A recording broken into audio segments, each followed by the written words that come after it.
অন্তর্বর্তীকালীন সরকারের উপদেষ্টা পরিষদের সভায় পবিত্র ঈদুল আজহায় 10 দিন সরকারি ছুটি ঘোষণার সিদ্ধান্ত হয়েছে।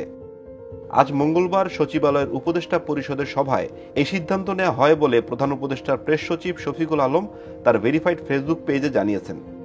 সেখানে তিনি আরও লিখেছেন, উপদেষ্টা পরিষদের সভায় সাইবার সুরক্ষা অধ্যাদেশ 2025-এর খসড়া অনুমোদন হয়েছে। শফিকুল আলম আরও জানিয়েছেন, 17 ও 24 মে সাপ্তাহিক ছুটির দিন হলেও এই 2 দিন অফিস খোলা থাকবে। ছুটি ঘোষণা করা হয়েছে। ছুটি হচ্ছে আপনারা জানেন যে আগে থেকে ডিক্লেয়ার ছিল ছুটি 5 থেকে 10 তারিখ পর্যন্ত, 5ই জুন থেকে 10ই জুন পর্যন্ত ছিল হচ্ছে ঈদুল আজহার ছুটি।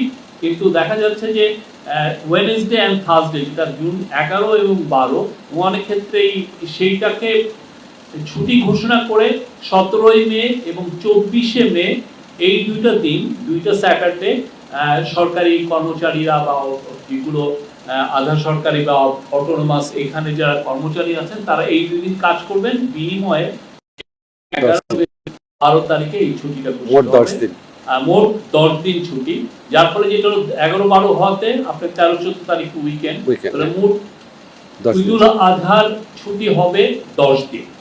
আর এই ক্ষেত্রে ব্যাংক কোম্পানিগুলো যেহেতু তাদের ব্যাংক কোম্পানি এক দিয়ে চলেন, ব্যাংক কোম্পানি তাদের মতো করে ডিক্লেয়ার করবেন, প্রাইভেট কোম্পানিগুলো তাদের মতো করে ছুটি ঘোষণা করবেন।